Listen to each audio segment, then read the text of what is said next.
Well, I saw Joe coming, that's how I did. all right. All right. All right. Time is now 3:30. I'm going to call to order the Rules, Enactments, and Intergovernmental Relations Committee. I would ask everyone to please stand for the Pledge of Allegiance and also silence your cell phones. Pledge allegiance to the flag of the United States of America and to the republic for which it stands, one nation, under God, indivisible, with liberty and justice for all. Thank you. Doreen, can we have a roll call, please? Of course. Uno. Here. Cheney. Here. Fabian. Here. Hines. Here. Paduk. Sierra. Segaga. Liscavige. Here. Okay, first up, we have Stephen Newhouse, County Executive, request confirmation of appointment to the Orange County Board of Ethics for a term expiring December 31st, 2025. And Monasek is legislative request number 083. Could I get a motion? Second, Feeney and Hines. Okay. See that 34 here?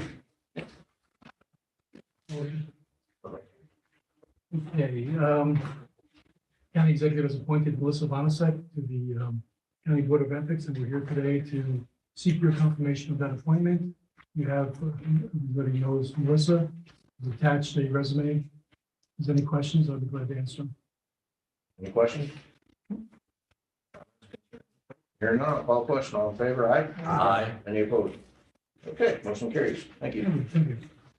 Next up, B, request to accept and appropriate the Strategic Planning and Feasibility Studies Program Award from New York State Empire Development in the amount of $55,000. The source of the funds is state grant funds, and the term is for 1 year. The grant will be used to hire a consultant to study the viability of a conference center in Orange County. The grant requires 50% of the total project cost in matching funds, which includes at least 10% of total project costs in the form of cash equity contributed by the applicant organization. Match will be met with county bed tax funds and in-kind county staff time. Legislative request number 082. Can I get a motion second? Fagione and Sheeny. Okay, go ahead, Mr. Okay, we have Mr. Steve Gross here, who was more involved in this project, and he can explain it to you. Thanks, Harry. So if you remember, we came before the legislature a few months ago and asked for support of the grant application to Empire State Development for a consolidated funding application grant to do a conference center study. We were awarded $55,000. We're in front of you today to ask for the acceptance of that award. We started the process. The process is underway with Johnson Consulting. This is what they do. They do conference center feasibility studies. They've been to the county already. We took them around, Amanda, Dana, and I, for 2 or 3 days. Had them meet with all the key principal players in the county, including the head of Woodbury Common, Dave Mistretta, the Pyramid Group, a lot of the local large businesses in the county, Legoland, the Galleria, the Newburgh Mall, which is under construction as a Resorts World as well, and has a lot of other space. So, they really were blown away when they saw Orange County. I think they left with their eyes out to here with just the opportunities and the great opportunity for a conference center here. Basically, we're going to get a positive finding, they've told us, in the next month or two when they complete the study. They're just trying to figure out where and how large the facility should be. So we'll be back to you with those details when they come. Today, we're just asking to accept those funds from the state of New York to make it happen. Okay, any questions? Okay, all in favor? Aye? Aye. Any opposed? Okay, thank you. Thank you. Okay, next up, C, request confirmation of reappointments to the Orange County Planning Board. C. Best, E. McClung, and M. Sweeten. Legislative request 091. Motion second. So move. Cheney, is there a second? Okay, go ahead. Okay, all 3 of these people are being reappointed by the county executive. They've all served with distinction over the last few years, and quite frankly, we're lucky to have them to serve in this volunteer capacity. And we're here today to ask for your confirmation of these appointments, reappointments. Okay. Any questions? Hearing none, I'll call the question. All in favor? Aye. Any opposed? Okay, Yeah, very efficient, thank you. thank you. Hopefully keep that going. Next up, we have Richard Golden, County Attorney. Request to authorize and approve the acceptance by the County of Orange of any and all funds received by opioid settlements to be used for the treatment, recovery, and prevention of opioid use disorders and any co-occurring substance use disorders or mental health conditions. Legislative request number 069. Can I get a motion and second? Young, Cheney. Okay. Good afternoon, Carol Pierce, Deputy County Attorney. The county has entered into numerous class action litigation regarding the opioid crisis. These class action suits have aimed the suits against manufacturers, distributors, pharmaceutical companies, and pharmacy chains. The different lawsuits all have their settlement agreements, and now they have funds coming to the county. We're requesting acceptance of those funds. The funds are going to be used for accepted uses under the settlement agreements for the treatment, support and recovery, criminal justice system, prevention, first responders, training, and research, and just to name a few. Any questions? Legislator Cheney. This is a blanket resolution that covers anything that comes in. Correct. Do you know at this point how much we expect to receive from any of the settlements that have occurred? Well, so far, we are currently in 5 class action suits. They all vary in different, some are one-time payments, some are spread over 16 years with a payment each year. We now have 3 more in front of us for CVS, Walgreens, and Walmart, which we're anticipating entering into in April. I can tell you that with those, I can get you a spreadsheet of the total amount, but since they're all spread over, I couldn't give you the exact amount, but I know right now with Walmart, we're expecting to receive $775,000. Walgreens about $1.3 million. CVS is $1.2 million. Teva is $2.9 million. Allergen was a one-time payment of approximately $1 million. And then the other ones were staggered payments over a certain amount of years, either 6 or 18 years. And I guess maybe this isn't to be directed at you more than it would be to the county executive's office. But I would think that it would be to the benefit of the Health and Mental Health Committee to have reported to them on a fairly routine basis how the county is spending those funds. The mental health is aware of this. We have a settlement committee that is based with the county attorney's office as well as mental health and budget and finance. And they have all of the funds have to be used in certain purposes according to settlement agreement. And we have reporting requirements to New York State every August of how the monies are being used and where they're being spent. So we do have that. They have the RFPs ready to go, and they're using these funds accordingly. If we went ahead and simply sent to the legislature generally, those same reports that we're sending to the state with respect to how it's being spent, is that sufficient?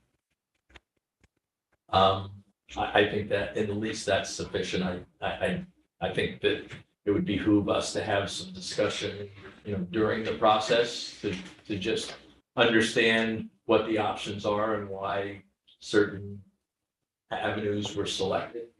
When I know that Commissioner Miller has come before committees, or oversight committees, she discusses it generally.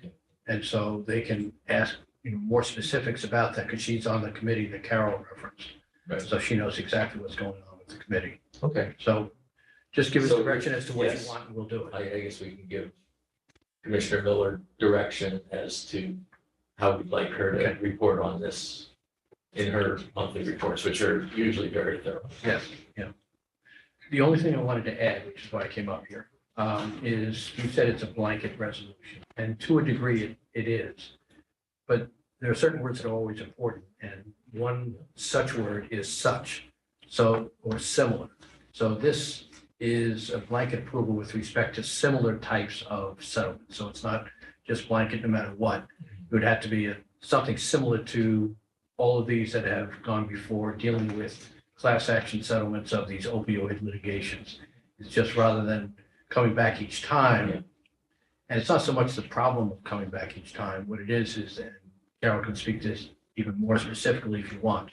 But sometimes they come in, we get they're handled by outside litigation, right? National firms are handling these things. We get notice, all right, we have a settlement, you have to sign off in 8 days, right? There's just no time to get before committee and then get before the full legislature in order to get that authority. So that's why we wanted to have this sort of open-ended one, that any kind of similar opioid litigation settlements, we would have the authority to go ahead and accept on behalf of the county. Good, thank you for that explanation. Okay. Legislator Amo. I think the question really spins off that, is it the authority to accept is fine, the authority to spend becomes a different kind of question in my mind, because there may be a range of things, say, within, you want to deal with schizophrenia or something, and the connection between schizophrenia and use of opioids. There may be a whole range of things that may be the right place to spend the money on. It would seem to have, the mental health committee should have some thought about that before it gets spent. Two things. That's a thought. And I think- One is that the terms of these settlement agreements sometimes dictate what it can and can't be spent on. So we're guided by that in very first instance, right? With respect to when we have the monies and spend it within what is authorized, that is what the settlement, the opioid litigation committee is for. So again, I think if you want some input on that, I think the best way through that is probably through Commissioner Miller and asking her for input, passing to the committee any of the committee's concerns with respect to how it would like to weigh in on those decisions. Is she sort of the gatekeeper in terms of where it gets spent? Or are there other departments that can spend? It's the committee that decides it, but she is on the committee, Carol's on the committee. I don't know who else is on the committee. Terry's on the committee. Budget is on the committee, and I think that was it. So, but we're all trying to figure out how the monies are coming in and have the approved uses and making sure we report to New York State and meeting all the requirements under the settlement agreement. And through Darcy, there's a lot of the input is through Darcy with respect to the health, social services, mental health issues that are involved with that. So she's very up to date on that.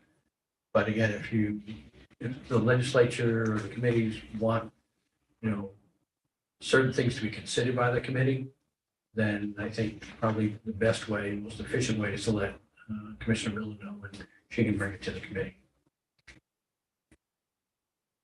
Okay, Chairwoman Nelly. Along those lines, just for everyone's information, as of this year, Janet Sutherland, Legislator Sutherland, who is also the chair of Human Services, is also on the committee. Okay.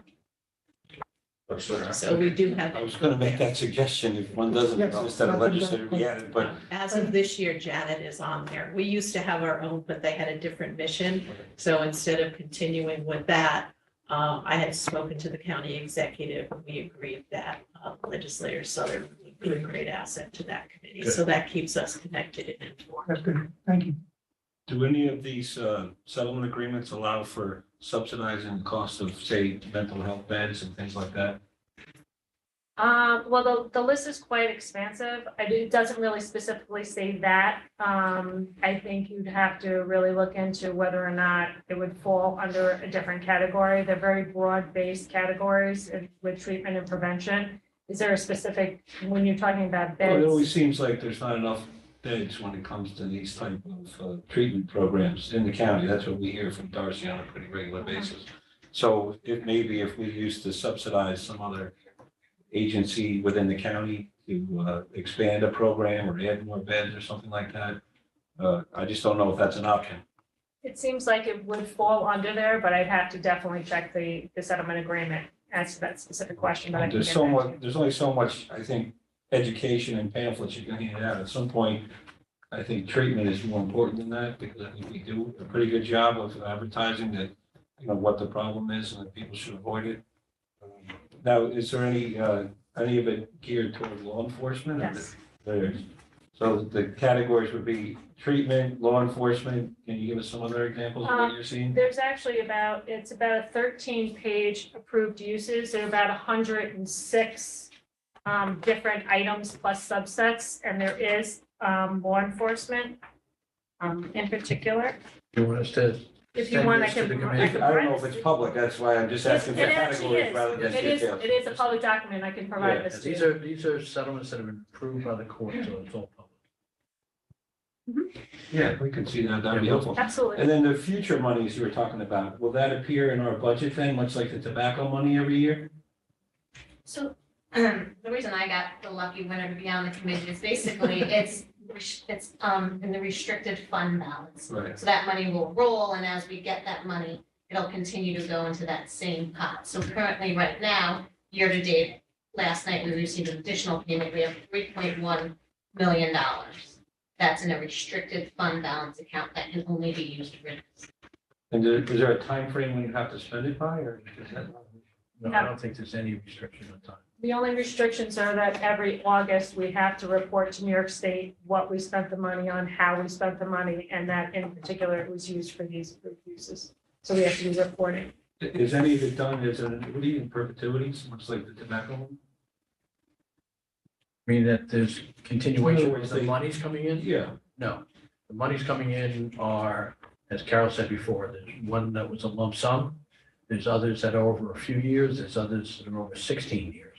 But that's it, that's all we're gonna get, whatever they do. I think Commissioner Miller said at the department head meeting, she thought that the overall number of all these things was about 7 million. I think that's what she Yeah, said. I believe that was the number that she stated as well. All right, great, thank you. Okay, legislator Amos. But just a quick question, because as we're getting into it, I didn't think about it. But in the resolution, you take this down, it talks about receive the funds and to be used.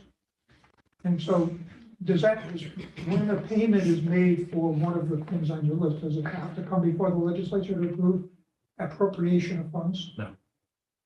So we wouldn't have any say of how it's used of that list as a county legislature? Well, it is the committee that is making that determination.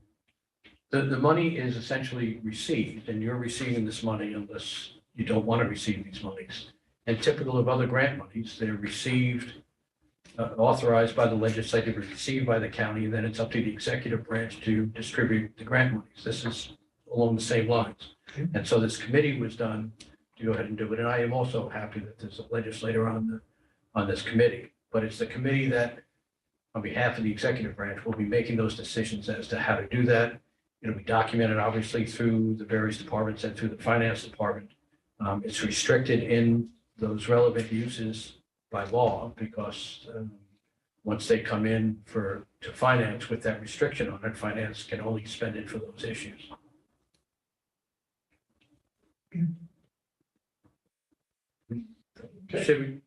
Who should we send the listing to so they can I distribute would it? send it to Dory, Okay, please. thank you. Is that an extra? Charlie? Yep. Yeah. we can-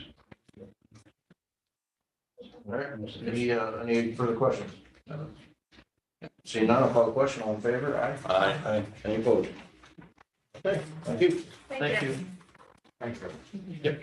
Okay, next up, we have Alan Sorensen, Commissioner of Planning Department, request to reclassify one planner position, number 054908, grade 14, to senior planner, grade 15. This legislative request number 079. Can I get a motion in a second? Okay. Fagion, is there a second? Second. Cheney. Okay, go ahead, sir. Mr. Chairman, thank you. This staff member is a person who's been with the department for over 10 years. Has taken on progressively more detailed responsibilities and supervisory responsibilities, and is someone that I can consistently count on to not only get the typical daily assignments completed, but also is more than willing to explore new opportunities and to find answers. And so this particular staff person, has been working closely with me on the Scunnamunk Trail, helped to identify the funding opportunities, and continues to grow as someone who is willing to put in the effort and takes her position very seriously. So with that, I would, ask that the committee support this reclassification. Questions, comments? Hearing none, I'll call the question. All in favor? Aye. Aye. Any opposed? Okay, thank you. Okay, thank you. Okay, next up, we have Louise Vandemark, Commissioner of Elections, Courtney Canfield Green, Commissioner of Elections.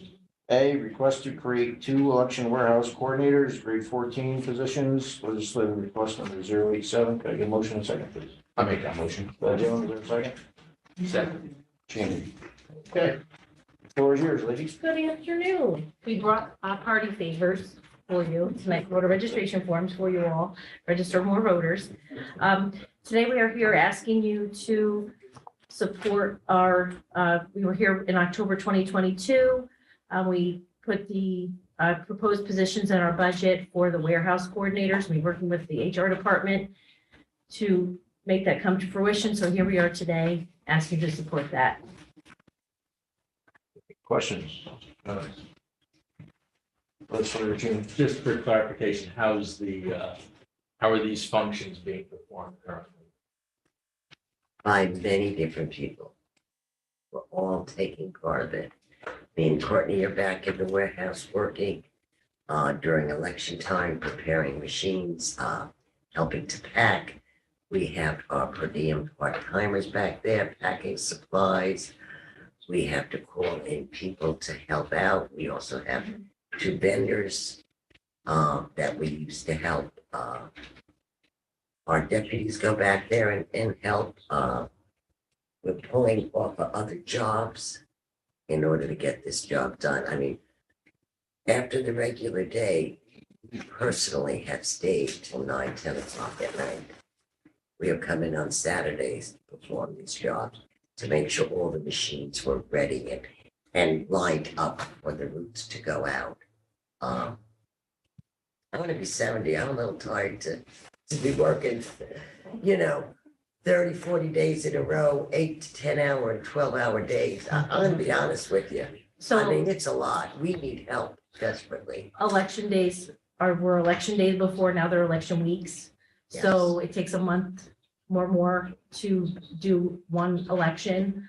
And we just need someone in day to day to manage the millions of dollars of equipment we have in the back of the warehouse and training and the vendors we have now, the contractors we have now, they're not able to supervise our staff.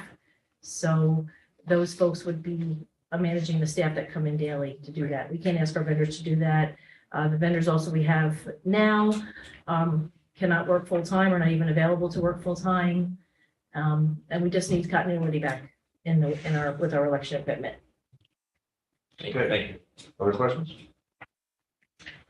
Legislator. Just clarify, because I didn't read it as correctly as I should. It sort of looks or sounds like election warehouse coordinator sounds like I call it seasonal opportunity that seems to come once in a while. Explain to me why it isn't and why you think putting one person in, if you have election in November or something for a whole year full-time is the right way to go. I just don't connect that two from there. Just connect it. Elections just don't happen twice a year or 3 times a year. We are constantly in election mode. We have been preparing for November's election, the end of November of last year. We have state testing that has to be done on all our equipment, and it's on a quarterly basis. And if any equipment that comes in, supplies have to be ordered. We also, we may not administer, but we support fire elections, library elections, school elections, village elections, special elections. We are going all year long. It's no longer what it used to be, where we had a downtime. We thought when the primary was moved to June, that, oh my God, we're finally gonna have summer off. We can, take time. It's not happening. I mean, elections are a 12-month-a-year job. There's always things that are required from the state, new laws being ready to go, preparing, ordering. It's unbelievable what has to be done in that warehouse. And we're biding time from other things all year long to go back there to make sure, even as far as making sure the equipment's charging properly. That has to be checked on a routine basis. But just, you sort of got it from there, so That's okay. I'm just trying to struggle with the idea. When I said seasonal, I'm thinking sort of episodic. It's not No, doesn't make Since sense. 2019, it's not seasonal anymore, Okay, well. honestly, If you want to be a word police, tell me what word would you like me to use? for Season. Give me another word if you don't like it. Uh, I mean, I'm not, Event, okay. I don't know. we That's all have, right. yeah, we have many election events that we have to Okay, prepare that's fine. for, I yes. didn't mean to be. No, no. No, we didn't take it that way. What No, I'm thinking is that in this kind of job, you're likely to find some weeks where people will need 70, 80 hours a week, and other weeks they'll only need 20, because they're not as busy, and so, show me that, I was just thinking, why is this now even balanced, 40 hours every week over 12 months? That's all I was thinking. I can see there'll be times where you'll need many more than 40 hours a week. Mhm. And then there'll be times if it's a little quieter, you're not there to need, what will the person do during that time? Will it be overtime when you get to 60 hours? Mhm. Same way our staff is, right? Yes. Yeah, there will be Yeah. overtime, but these folks will, everyone at our office, that would handle voter registration, that's also a backup, our absentee program that we do, Training. we have, absolutely, we have training that goes on periodically throughout the year. That also happens. Because they would help with training also. okay. I didn't read, I should have read it more, but it's like under the work, typical work, I'll go for it. I look into what were the tasks under the work activities, and some of the things that you mentioned, I don't see there. And so I'm going, in okay. addition, I don't see we- training, for example, under typical work, I don't see, okay. We've also had, electronic poll books, that's a whole other new process that we do in the on-demand printing. That's a whole other added responsibility that on our plates now that we have to prepare electronic poll books, not only the machines, but also our poll books and our printers and everything that goes out with that as well. Other questions? All right, there are none, I'll call questions, all in favor? Aye. Aye. Any opposed? Okay, next up, B, request to create a new title, election specialist grade 8, and request to reclassify various positions. Chief registrar, grade 8 to election specialist, grade 8, registrar, grade 6 to election specialist, grade 8, clerk 2, grade 4 to election specialist, grade 8. This is legislative request number 088. Can I get a motion in a second, please? I make that motion. Fagion, Second. Cheney. Okay, good. So we're just asking to bring our staff that are grade 4s and grade 6s to the equal level of our other voter registration clerks. They do the same functions. Everyone in the office pretty much does the same function. Voter registration on a daily basis, absentee applications, data management of the streets, redistricting at times, lists, you name it, throughout the year. And then even on election events, to going into the back in our warehouse and recanvassing our elections, going in, moving machines, lifting things, pulling ballots out, doing recounts that we had to do. And we're just asking to make it equal for everyone. Any questions?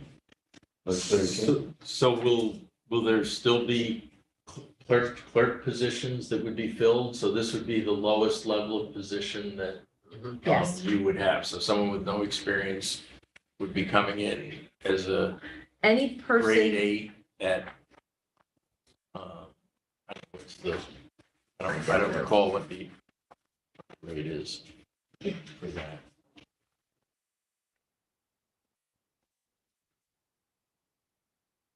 any person that comes in to work at the Board of Elections has specific training in our programs. Right. That is specialized training with our voter registration program. You have to have a knowledge of the streets. You have to have a knowledge of the political process to some degree when you come in, have an understanding of it. And again, everyone does the exact same tasks. Are you asking for the rate of pay for grading? Yes. Okay, it's 23.1147 per hour. Okay, thank you. Other questions? Okay, hearing none, call question, all in favor? Aye. Aye. Any opposed? Okay. Thank you. Thank you. My neighbor. And don't forget your voter registration form. Thank you, Jess. Okay, next up, we have a resolution recognizing April 17th, 2023 as Holocaust Memorial Day. Sure. Motion second, or assuming you want sponsor on that? Yeah. Yep. Okay, so, all in favor? Aye. Any opposed? Okay. Next up, we have, Thomas Fagion, Majority Leader, Orange County Legislature, and myself, Chair of the Rules Committee. Resolution of the Orange County Legislature opposing Part AAA of Senate Bill 4005-B, seeking to appoint monitors to oversee the Orange County Industrial Development Agency. Could I get a motion? So moved. Jeannie, Amo. Okay, Tom, you want to take it? Or you want me to- I'm getting my notes all caught up. Oh. Well, Chairman, thank you. This topic came up in discussion on Monday during the E&E presentation from Bill Fioravanti. And he's obviously the director of the IDA. And from the discussion there, we had spoken to the chairwoman, that's when I'm trying to bring up the resolution.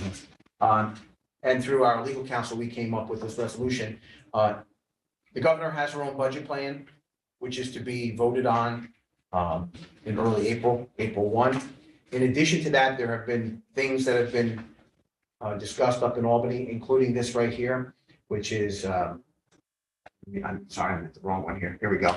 I want to get the right number. Senate Bill number 4000, that's 4005B.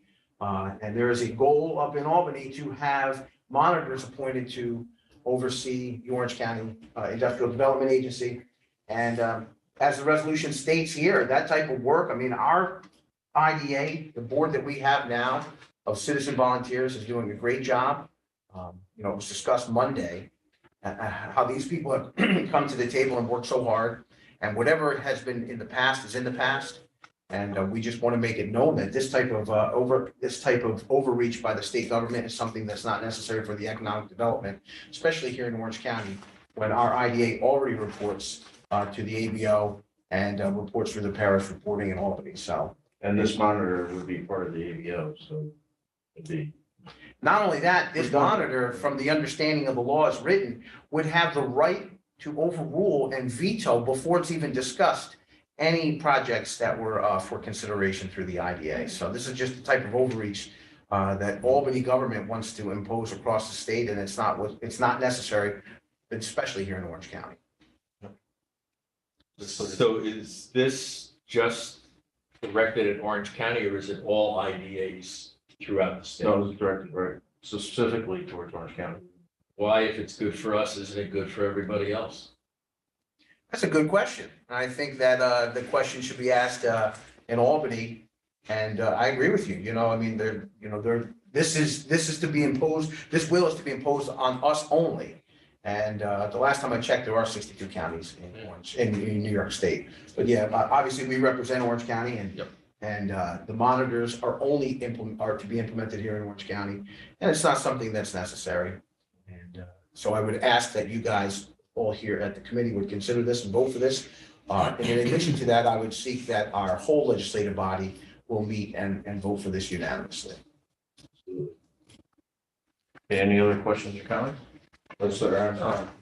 I probably would have agreed with this if the old board was in place, not necessarily the board, but the people that work there.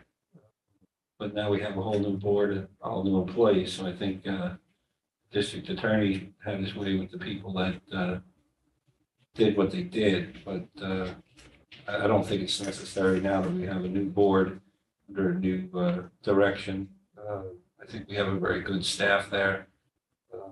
Who was the sponsor of this? Do you have that from? Senator Scoofus, and that's the other issue I see, this legislation is, Senator Scoofus has continually attacked the Orange County IDA. He's even gone so far as to publicly refer to their volunteer board as borderline corrupt and criminal, which is completely inappropriate in my mind.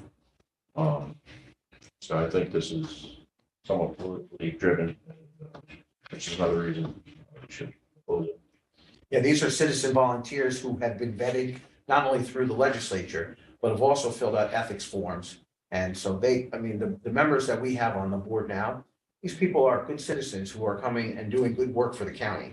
And that type of language, I don't even entertain that because I'm more focused on the results and the IDA through its reporting.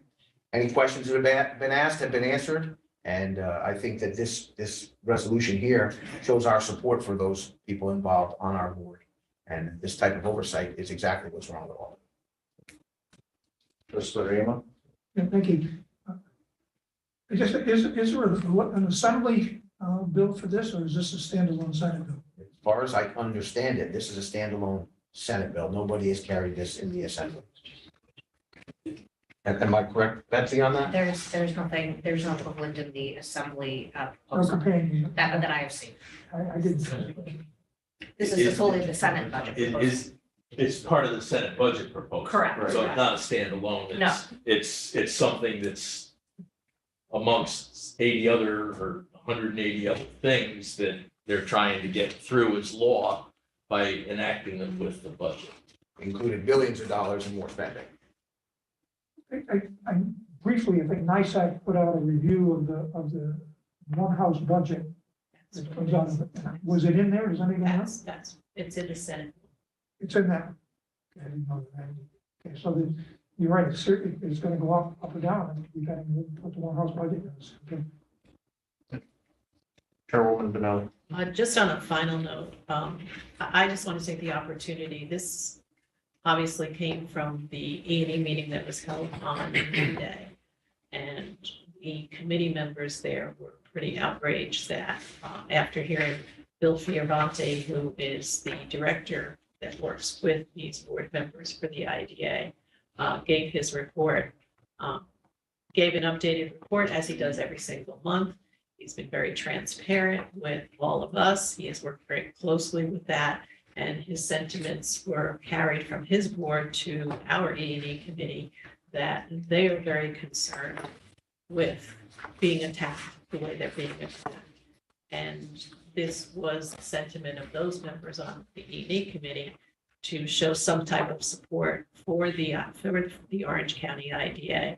And very quickly, a lot of people started to work to put this particular resolution together. And I really want to thank all of our staff for doing this and making sure that you saw this appeared as a last minute resolution. So Betsy, along with others, have worked with that, as well as our clerk and our staffers, to make sure that this came to you before at today's meeting. So I just want to thank them for addressing this issue that unfortunately we had to address. So I thank you. Other questions, Council? There are none, I'll call the question. All in favor, aye? Aye. Any opposed? Okay, thank you. Okay, last up, we have myself, Fair Rules Committee, request resolution to have the 3/4% increase to the sales tax extended for the period beginning December 1st, 2023, and then November 30th, 2025. So moved. Cheney, second. Emma? Okay, yep, this is basically a periodic thing that we do to extend the sales tax. So any questions, comments? I'll just make one comment. And we're in great times now economically, and we probably don't need it. Who knows what the future is going to hold, but there's a missing 1/4% that we had the ability, if we so desired, to request the legislature to add to the sales tax. And, you know, it's something that in the early years of my first term was a possibility because it was important to us then. We didn't have the money. But it was pretty clear at that point in time that there was a governor sitting in Albany that wasn't going to grant that new tax. But just, you know, I thought it's important to just bring that up. And that this is an increase, we're keeping it the same. Right. Chairwoman Benelli. Well, actually, what legislator Hines said is absolutely right. We are keeping it the same, but in order to keep it the same, we have to go through a whole of this process. And in an effort to go through this process, things are, as we just mentioned, are changing very rapidly in Albany with the anticipation of a April 1st adoption of the budget. And we wanted to weigh in on, as we have done over the last month and a half, a lot of the things happening in Albany and how they're going to affect Orange County and Orange County taxpayers. So this was something that came to the attention of both myself, Deputy County Executive Harry Poor, and our legislative council was on a Zoom meeting that was provided for counties by NISAC with Steve Aquario. And we were urged to get this request in as soon as possible. They have been working at NISAC very diligently with the state legislature to get a sense of where they're going and what they're going to support. So that's what you see here. Before we are wanting to get this done, usually we do it a little bit later in the year, but we're not even sure if they're going to go back into session to be able to even entertain this. So we want to get it in, be assured that this is going to happen.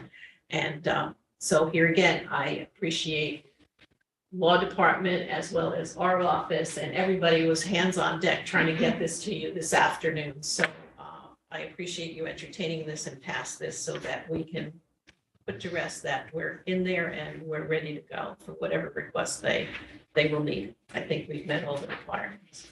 And thank you, Carol. I'm looking at you. You worked very hard this morning, as long as everybody else that's sitting here. Okay, any other comments? All right, hearing none, call question, all in favor, aye? Aye. Any opposed? Okay, and that is it for the agenda. Yes, Chairman, if I may, first of all, I want to thank the committee for passing the last two resolutions as well as all the other resolutions. With those two being passed here in committee today, in discussions with Chairwoman Benelli, we will be announcing, hopefully in the next day or so, that we're going to convene a special session of the legislature Tuesday, March 28th at 5 p.m. at the end of the Ways and Means Committee. These two items are of particular note because these two items address issues involving the state budget. As our chairwoman had just mentioned, the state budget is due April 1st. As what we do here, we follow the rule of law in Orange County. We pass our budget on time, and for the last 2 years, we've lowered taxes. So I encourage our assemblymen and our senators up in Albany to kind of take a look at what we're doing down here in Orange County and bring that up there to Albany. But that being said, these two items need to be addressed before they pass their budget. So we're going to convene a special meeting of the legislature on Tuesday at 5 p.m. at the close of the Ways and Means Committee. So these two topics could be voted on before Albany passes their budget. I'd just like to make everybody know to plan ahead. Okay. Thank you, Chairman. Thank you. All right, with that, look for a motion to adjourn. So, okay. Thank you. We are adjourned.